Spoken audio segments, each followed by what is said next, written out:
दिमाग में बातें तो आती है, लेकिन ठीक से कहने में दिक्कत आती है। ऐसा क्यों होता है? यही आज की कहानी आपको विस्तार से बताएगी। तो चलिए दोस्तों, कहानी की शुरुआत करते हैं। दोस्तों, बहुत समय पहले की बात है। माया नगरी में एक युवक रहा करता था। वह युवक बहुत ही शर्मीला था। वह इतना शर्मीला था कि जब भी उसके सामने कोई नया व्यक्ति आ खड़ा होता तो वह उससे बात तक नहीं करता था। यहाँ तक कि जिन्हें वह जानता था, पहचानता था, उनसे भी बात करने में उसे बहुत शर्म आया करती थी। वह उनसे भी ठीक से बात नहीं कर पाता था और अपनी इस समस्या के कारण वह खुद ही बहुत परेशान रहता था, क्योंकि वह अपने जीवन में कुछ कर ही नहीं पा रहा था।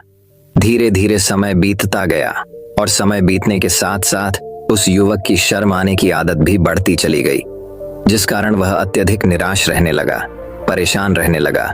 उसे यह समझ नहीं आ रहा था कि वह अपनी इस समस्या से किस तरह से छुटकारा पाए। उसके घर वाले भी अब उसकी इस समस्या को लेकर बहुत चिंतित रहने लगे थे। वे सोचते थे इसका क्या होगा, ये अपने जीवन में कुछ कर पाएगा भी या नहीं। जब भी वह कहीं पर काम के लिए जाता तो लोग उसके इस सीधेपन का फायदा उठाते, उसे परेशान करते। वह कुछ ज्यादा कह नहीं पाता था, जिस कारण उसे कोई कुछ भी कह देता और वहां से चला जाता। इन्हीं सब कारणों की वजह से उसका मन कहीं भी किसी भी काम में नहीं लगता। वह हर काम को कुछ ही दिनों में छोड़ दिया करता। उसके मन में बहुत कुछ चल रहा था। उसके मन में विचारों के तूफान उठ रहे थे। वह सबसे बहुत कुछ कहना चाहता था, लेकिन अपनी इस आदत के कारण वह किसी से कुछ नहीं कह पा रहा था। वह अंदर ही अंदर घुटता जा रहा था। सारे विचार, सारी बातें उसके मन में ही दबी पड़ी थीं, लेकिन कभी भी वह किसी से भी अपने मन की बात नहीं बताता था। जब छोटा सा बच्चा था तब उसे लोग बहुत पसंद करते थे। उसकी इस आदत को भी लोग सराहते थे, लेकिन इसी आदत की वजह से जब वह बड़ा हो गया, युवा हो गया, तो इसी आदत के कारण उसे अपना जीवन जीने में भी अत्यधिक परेशानियां उठानी पड़ रही थीं। और वे युवक भी अपनी इस गलती के कारण बहुत परेशान रहता। अपनी इस एक आदत से छुटकारा पाना चाहता था। वह चाहता था कि वह लोगों से अपने मन की बात खुलकर कह पाए। वह जो कुछ करना चाहता है, जो कुछ कहना चाहता है, वह सबसे वह खुलकर कह सके, कर सके। लेकिन जब भी कोई दूसरा उसके सामने आता तो उसकी जुबान मानो खुलती ही नहीं। यहाँ तक कि वह अपने माता पिता के सामने भी ठीक से बात नहीं कर पाता था।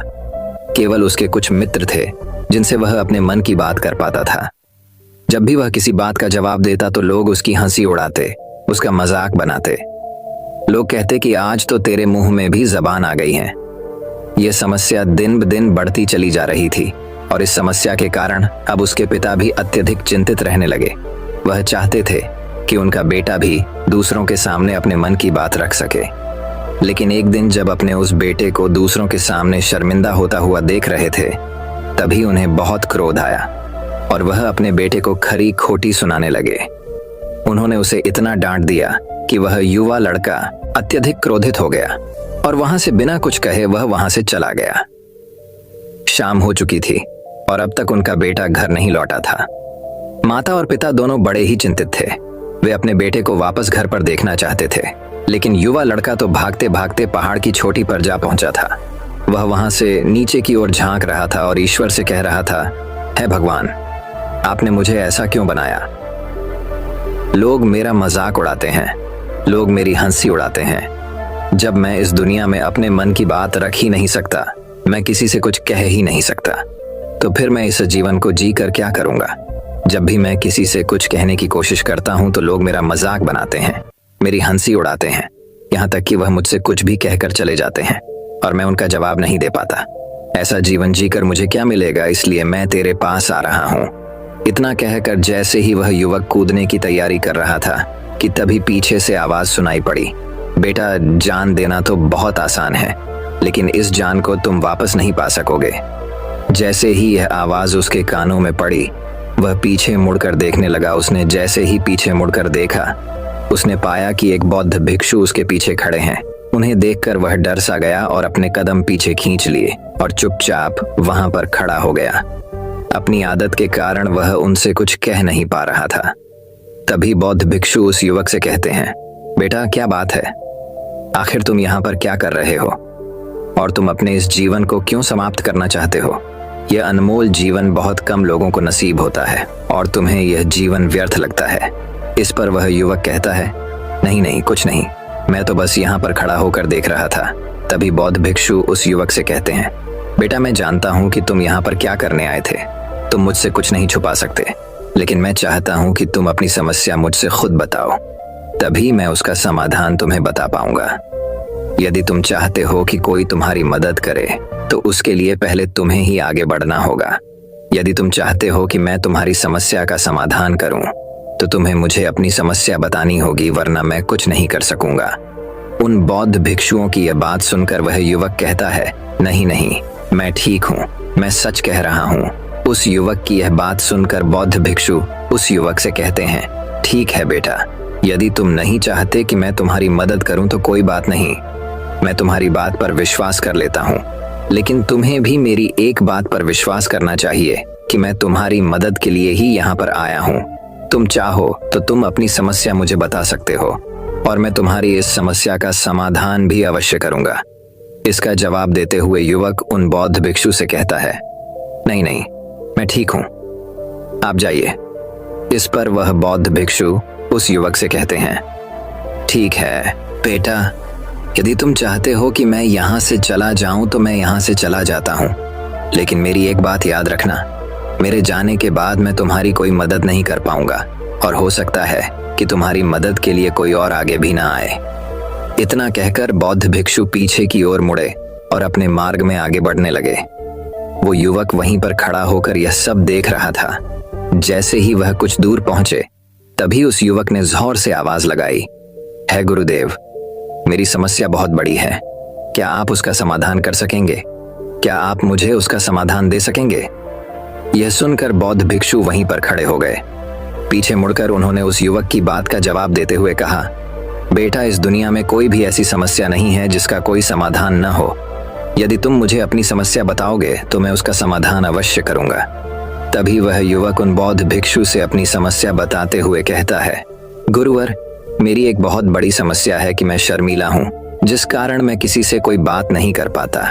यहाँ तक कि मैं अपने मन की बात भी किसी को नहीं बता पाता। जब भी मैं किसी से बात करने की कोशिश करता हूँ तो लोग मेरा मजाक उड़ाते हैं, मेरी हंसी उड़ाते हैं। जब भी मुझे कोई खरी खोटी सुनाता है, उल्टी सीधी बातें करता है, तो मैं उनका जवाब नहीं दे पाता। मैं लोगों की तरह चालाक बनना चाहता हूँ, लोगों की तरह बातों का जवाब देना चाहता हूँ, अपने मन की बात करना चाहता हूँ। मैं इस दुनिया के साथ कदम से कदम मिलाकर आगे बढ़ना चाहता हूँ। क्या इसका कोई समाधान है? उन भिक्षु ने उस युवक की सारी बातें ध्यानपूर्वक सुनी और फिर जवाब देते हुए कहते हैं, बेटा, जरूरत से ज्यादा शर्मीला होना, इसका अर्थ यह है कि तुम्हारे अंदर कोई डर है जिसे तुम पहचान नहीं पा रहे, जिस कारण उसका समाधान करने में भी असमर्थ हो। शर्म करना अलग बात है और डरना अलग। जब हमारे भीतर डर होता है तब हम कहीं भी किसी से भी कोई भी बात नहीं कर सकते। हमें चारों तरफ केवल डर ही नजर आता है और हम हर जगह से डरते ही रहते हैं, लेकिन इसे शर्म आना नहीं कहते। शर्म तो बस एक हद तक तुम्हें चुप रख सकता है। फिर वह बौद्ध भिक्षु उस युवक से कहते हैं, बेटा, तुम सबसे अधिक किससे शर्माते हो? युवक इसका जवाब देते हुए कहता है, गुरुवर, मुझे अपने पिता से बात करने में बहुत शर्म आती है, मैं उनके सामने कुछ बोल ही नहीं पाता। तभी वह बौद्ध भिक्षु उस युवक से कहते हैं, अच्छा, तो यह बताओ, जब तुम अपने पिता से बात कर रहे होते हो या फिर बात करने का प्रयास करते हो तो तुम्हारे मन में कैसे ख्याल आते हैं? युवक इसका जवाब देते हुए कहता है, गुरुवर, जब भी मैं अपने पिता से बात करने का प्रयास करता हूँ तो मुझे ऐसा लगता है कि मानो मेरे पिता अभी मुझे डांट देंगे, मुझ पर क्रोध करेंगे या मुझसे नाराज हो जाएंगे, और कहीं ना कहीं मुझे यह भी लगता है कि मैं कुछ गलत बात ही करूँगा। यहाँ तक कि मेरे मन में ऐसे भी ख्याल आते हैं कि शायद मेरे पिता मुझसे प्यार ही नहीं करते। परंतु गुरुवर, आप कहते हैं कि शर्म अलग है और डरना अलग बात है, तो क्या कोई ऐसा उपाय है जिससे मुझे डर ही ना हो? क्या कोई ऐसा रास्ता जिससे मेरे अंदर का यह डर पूरी तरह से समाप्त हो जाए? कृपा करके मुझे इस समस्या का समाधान बताइए। मुझे अपने इस डर से बाहर निकलना है, मुझे लोगों की तरह अपने इस जीवन को खुलकर जीना है। उस युवक की यह सारी बातें सुनकर बौद्ध भिक्षु उस युवक से कहते हैं, जाओ और अपने पिता से कहो कि मुझे कुछ काम करना है और उसके लिए मुझे आपसे कुछ धन चाहिए। यदि तुम उनसे धन मांगने में कामयाब हो गए तो मैं तुम्हें तुम्हारी समस्या का समाधान अवश्य बताऊंगा। वह युवक काफी घबरा गया। उसने उन गुरुवर से कहा, है गुरुवर, मुझे यह कार्य न दीजिए, मैं उनसे कुछ नहीं कह पाता। उनके सामने तो मेरी बोलती तक बंद हो जाती है। मैं उनसे धन भला कैसे मांगूंगा। यह बात सुनकर बौद्ध भिक्षु उस युवक से कहते हैं, तब तो तुम्हारी समस्या का कोई भी समाधान नहीं है और न ही तुम कभी भी अपने जीवन को खुलकर जी पाओगे। यह बात सुनकर युवक उन भिक्षुओं से कहता है, गुरुवर, ऐसा ना कहे, कृपा करके मुझे कोई और कार्य बताइए, कोई ऐसा कार्य जिससे मेरे अंदर का डर पूरी तरह से समाप्त हो जाए। कोई ऐसा समाधान बताइए। इसका जवाब देते हुए वह बौद्ध भिक्षु उस युवक से कहते हैं, बेटा, यदि तुम्हें अपने अंदर के डर को समाप्त करना है तो पहले तुम्हें मेरा यह कार्य करना होगा जो मैंने तुम्हें कहा है। वह युवक घबराकर काफी देर सोच विचार करने के बाद पुण्य गुरुवर से कहता है, ठीक है, यदि आप चाहते हैं तो मैं इसे करने का पूरा प्रयास करूंगा। इतना कहकर वह युवक अपने घर लौट जाता है। उसे देखकर उसके माता पिता बहुत खुश हो जाते हैं और वह युवक अपने पिता से डरते डरते कहता है, पिताजी, मुझे आपसे कुछ बात कहनी है। इस पर उसके पिता कहते हैं, बोलो, क्या बात है। युवक आगे कहता है, पिताजी, मैं कुछ काम करना चाहता हूँ और उसके लिए मुझे आपसे कुछ धन चाहिए। क्या आप मुझे कुछ धन दे सकते हैं? इतना सुनकर उस युवक के पिता ने उसकी ओर ध्यान से देखा। काफी देर देखने के बाद वह खुशी से झूम उठे और तुरंत ही उन्होंने कुछ धन अपने पुत्र के हाथों पर रख दिया और कहने लगे, बेटा, इतना धन काफी है कि तुम्हें और चाहिए। इसके जवाब में वह युवक अपने पिता से कहता है, नहीं नहीं पिताजी, इतना काफी है, मैं इतने से काम चला लूंगा। वह युवक उस धन को लेकर तुरंत दौड़ा दौड़ा उन बौद्ध भिक्षु के पास लौटा और जो धन उसने अपने हाथों में ले रखा था उसे दिखाते हुए वह कहता है, गुरुवर, जैसा आपने कहा था, मैं धन लेकर आपके पास आ चुका हूँ। मैंने अपने पिता से धन मांग लिया है। अब मुझे आप मेरी समस्या का समाधान बताओ। तभी बौद्ध भिक्षु उस युवक से कहते हैं, अरे इतनी जल्दी क्या है, अभी तो तुम्हें मेरे लिए एक और काम करना है, तभी मैं तुम्हें तुम्हारी समस्या का समाधान अवश्य बताऊंगा और यदि तुम मेरे लिए इस कार्य को नहीं पूरा कर सके तो मैं तुम्हें कभी भी तुम्हारी समस्या का समाधान नहीं बताने वाला। तभी वह युवक उन बौद्ध भिक्षुओं से कहता है गुरुवर, अभी तो मैंने आपके लिए एक काम किया है, अभी आप मुझे एक और काम करने के लिए कह रहे हैं। तभी बौद्ध भिक्षु उसी वक्त उसे कहते हैं, हाँ, तुम्हें मेरे लिए एक और काम करना ही होगा। वह युवक एक बार फिर से काफी देर सोच विचार कर उन बौद्ध भिक्षु से कहता है, अच्छा ठीक है, बताइए अब मुझे क्या करना है। इसके जवाब में बौद्ध भिक्षु उस युवक से कहते हैं, जाओ और यह धन जो तुमने अपने पिता से मांग कर लाया है, इस धन को वापस अपने पिता को लौटा दो और साथ साथ यह भी कहना कि पिताजी, मैं अभी काम नहीं करना चाहता, लेकिन जब समय आएगा तो मैं आपसे यह धन वापस ले लूंगा और उससे अपना काम पूरा करूंगा। यह बात सुनकर युवक एक बार फिर से ऊपर से नीचे तक पूरी तरह से कांप गया और कहने लगा, गुरुवर, आप मुझे कोई और काम सौंप दीजिए, मैं उसे जरूर करूंगा। लेकिन अब यदि मैं धन लेकर उनके पास वापस गया तो वह क्या सोचेंगे मेरे बारे में, मैं तो शर्मिंदा हो जाऊंगा उनके सामने। इसलिए गुरुवर, कृपया करके मुझे कोई और काम दे दें। तभी बौद्ध भिक्षु उस युवक से कहते हैं, बेटा, जो काम मैंने तुम्हें सौंपा है तुम्हें उसी कार्य को पूरा करना होगा, अन्यथा तुम्हारी समस्या का समाधान मैं तुम्हें नहीं बताने वाला। काफी देर सोच विचार करने के बाद वह उन बौद्ध भिक्षु से कहता है, ठीक है गुरुवर, मैं वापस जाता हूँ और यह धन लौटाकर मैं अभी आता हूँ। वह तुरंत दौड़ा दौड़ा अपने पिता के पास वापस लौटा। उसने अपने पिता से कहा, पिताजी, मैं यह धन अभी नहीं लेना चाहता, अभी यह धन आप मुझसे वापस ले लीजिए। जब मुझे कोई काम पड़ेगा तो मैं आपसे यह धन वापस ले लूंगा। उसके पिता ने उस युवक की तरफ घूर घूर कर काफी देर तक देखा और फिर मुस्कुराते हुए कहने लगे, बेटा, मैं समझता हूं कि किसी भी काम को शुरू करने से पहले हमें उसके बारे में जानकारी इकट्ठा करनी चाहिए। उसके बारे में समझना जरूरी है, कब, क्या, कैसे और कब तक करना है, इसके बारे में भी हमें जानकारी लेनी जरूरी है। कोई भी काम ऐसे ही नहीं शुरू किया जा सकता, उसमें हम सफल होंगे या फिर नहीं इसका भी अनुमान हमें लगाना पड़ता है। और जब हम इन सभी के बारे में सही जानकारी प्राप्त कर लेते हैं तभी हमें ध्यान लगाना चाहिए। मुझे बहुत खुशी है कि तुमने यह सही निर्णय लिया है। जब तुम्हें यह समझ में आ जाए कि जो कार्य तुम करने जा रहे हो वह तुम्हारे लिए उचित है, तब तुम चाहो तो मैं तुम्हें यह धन वापस लौटा दूंगा। युवक अपने पिता से यह सारी बातें सुनकर मन ही मन बहुत प्रसन्न था। उसने यह तो उम्मीद तक नहीं की थी कि उसके पिता हंसकर उसे इस तरह से सारी बातें समझाएंगे। वह मन ही मन यह सोच ही रहा था कि तभी उसके पिताजी उसके और करीब आए और अपनी उस युवा बेटे को गले से लगा लिया। जैसे ही उसके पिता ने उस युवक को गले से लगाया, उसको बहुत अच्छा महसूस हुआ। उसका आत्मविश्वास, उसका हौसला और बढ़ता गया। उसके बाद युवक वापस पुण्य गुरुवर के पास लौटा और कहने लगा, गुरुवर, जैसा आपने कहा था मैंने बिल्कुल वैसा ही किया है। मैंने धन अपने पिता को वापस कर दिया है। अब तो कृपया करके मुझे मेरी समस्या का समाधान बता दीजिए। तभी बौद्ध भिक्षु उस युवक की तरफ देखकर मुस्कुराते हैं और इस युवक से कहते हैं, बेटा, इतनी जल्दी क्या है? अभी तो तुम्हें मेरे लिए एक और काम करना ही पड़ेगा। वह युवक कहता है, महाराज, आप आखिर मुझसे बार बार इस तरह से काम क्यों करवा रहे हैं? क्या आपके पास मेरी समस्या का कोई समाधान नहीं है? कहीं आप मुझे बेवकूफ तो नहीं बना रहे?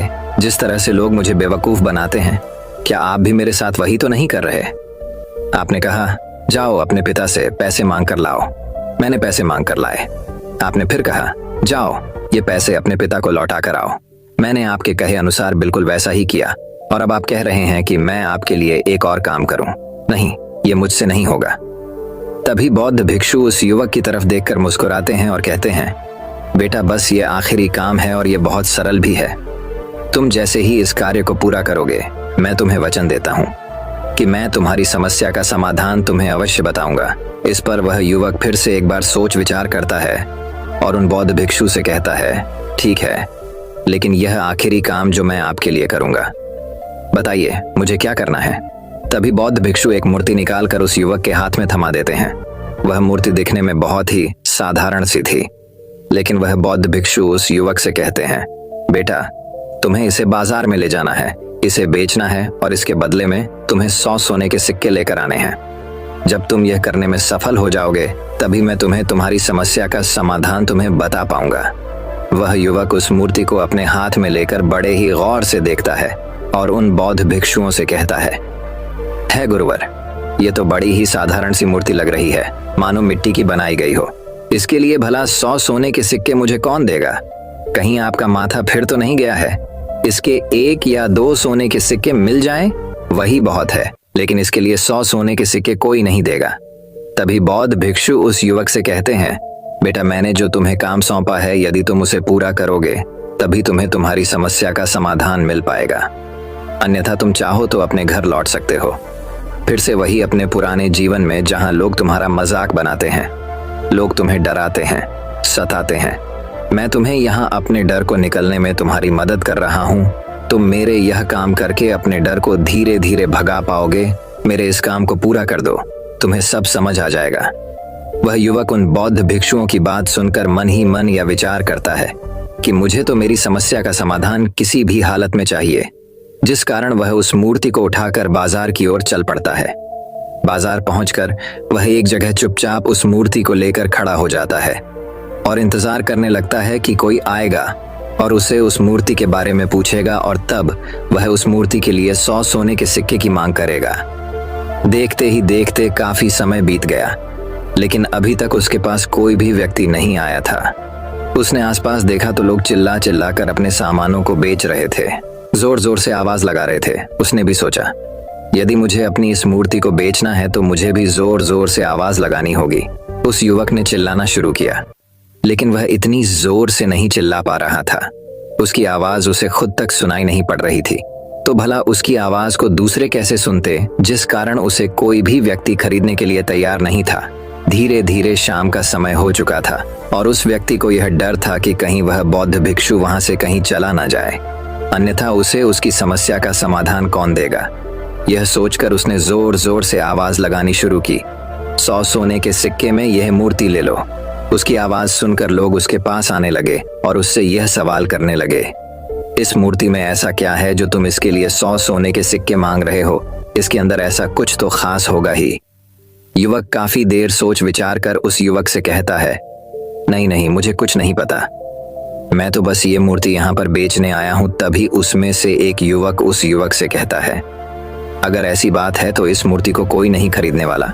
आखिर इस मूर्ति में ऐसा क्या खास है जिसके लिए तुम सोने के सिक्के की मांग कर रहे हो? ये तो तुम्हें बताना ही पड़ेगा। धीरे धीरे कई लोग उसके पास आए और सभी ने बस एक ही सवाल किया, आखिर इस मूर्ति में ऐसा क्या खास है, ऐसी क्या बात है जिसके लिए तुम सोने के सिक्के की मांग कर रहे हो। उस युवक ने उससे बातचीत की, उन्हें समझाने की कोशिश की, कई प्रयत्न किए, लेकिन कोई भी उस मूर्ति को 100 सोने के सिक्के के देकर खरीदने के लिए तैयार नहीं था। वह निराश हो गया।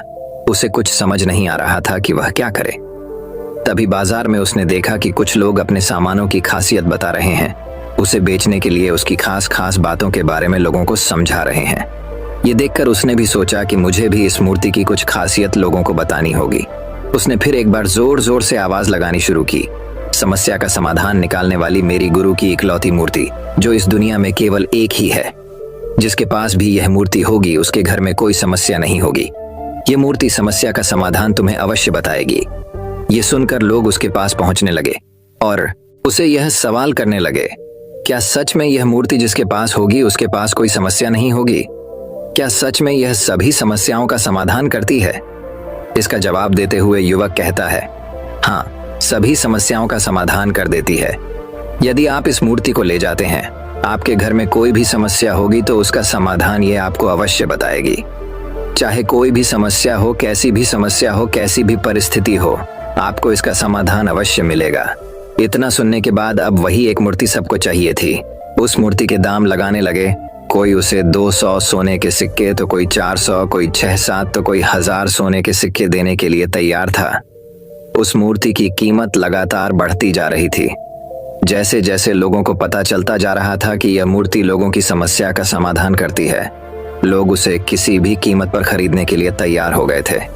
अब वह युवक भी आत्मविश्वास के साथ और जोर से चिल्ला रहा था, लोगों को उस मूर्ति के बारे में समझा रहा था, बता रहा था।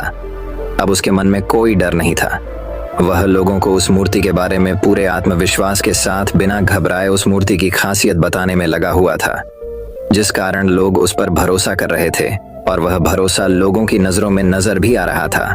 जैसे जैसे अंधेरा होता गया, लेकिन लोगों की भीड़ मानो कम होने का नाम ही नहीं ले रही थी। लोग उस मूर्ति को खरीदना चाहते थे। उस युवक ने जोर से आवाज लगाई कि मुझे क्षमा करें, ये मेरे गुरु की मूर्ति है और मैं इसे बेचना नहीं चाहता। इतना कहकर वह युवक उस मूर्ति को लेकर वापस खाली हाथ लौट आया और गुरुवर के पास पहुंचा और गुरुवार से कहने लगा, है गुरुदेव, आपका बहुत बहुत धन्यवाद। इस मूर्ति ने मेरी समस्या का समाधान कर दिया। मुझे समझ में आ गया कि मेरी क्या समस्या थी। हालांकि मैं इसे बेचकर सोने के सिक्के तो आपके लिए नहीं ला पाया, लेकिन मुझे मेरी समस्या का समाधान अवश्य मिल गया। आपका बहुत बहुत धन्यवाद। इस बात को सुनकर बौद्ध भिक्षु उस युवक से कहते हैं, बेटा, मैंने तुम्हारी समस्या का समाधान नहीं किया है, तुमने तो खुद ही अपनी समस्या का समाधान किया। अपनी समस्या तुमने खुद ही सुलझाई है। तुम्हारे मन में हजारों सवाल थे। मैं यह करूंगा तो लोग क्या कहेंगे, मेरे बारे में क्या सोचेंगे। यदि मैं अपना मुंह खोलूंगा तो लोग मेरे पर हंसेंगे। यदि मैंने मुंह खोला तो मैं कुछ गलत ही करूंगा। ऐसे कई सारे विचार तुम्हारे मन में थे, ऐसे कई सारे डर तुमने अपने मन में पाल रखे थे। लेकिन जब इस मूर्ति के बेचने के दौरान तुमने उन हजारों लोगों का सामना किया, उनके सामने खुलकर अपनी बात रखी, उनके सामने खुलकर वह कहा जो तुम्हें कहना था, तो तुम्हारे मन का डर खुद ब खुद समाप्त हो गया। जिसे तुम शर्माना कहते थे, वह अपने आप ही तुम्हारे भीतर से कहीं गायब हो गया। युवक अपने गुरु की यह बात सुनकर अपने गुरुवर से कहता है, गुरुवर, आप सही कहते हैं। आपने आज मेरे मन में वो विश्वास जगा दिया है जिसे मैं अब अपने जीवन में कुछ भी हासिल कर सकता हूँ। आपका बहुत बहुत धन्यवाद। डर को धीरे धीरे खत्म करने से ना ही आपको शर्म आएगी और ना ही डर लगेगा। और जब आपके भीतर का डर हमेशा के लिए समाप्त हो जाएगा, तो आप अपने जीवन में जो भी कुछ करना चाहते हैं, जो भी कुछ पाना चाहते हैं, उसका रास्ता आपके लिए पूरी तरह से साफ हो जाएगा और आप अपने मार्ग पर तेजी से आगे की ओर बढ़ने में सक्षम भी हो जाएंगे। इसलिए लोग क्या कहते हैं, क्या कहेंगे, ये सब छोड़ दीजिए और खुद पर विश्वास कीजिए, क्योंकि आप ही हैं जो अपने इस डर का सामना कर सकते हैं। अगर आप किसी ऐसे व्यक्ति को जानते हैं जो हर वक्त शर्माता है या अपनी बात खुलकर लोगों के सामने नहीं रख पाता, तो यह वीडियो उनके साथ शेयर करना ना भूलें।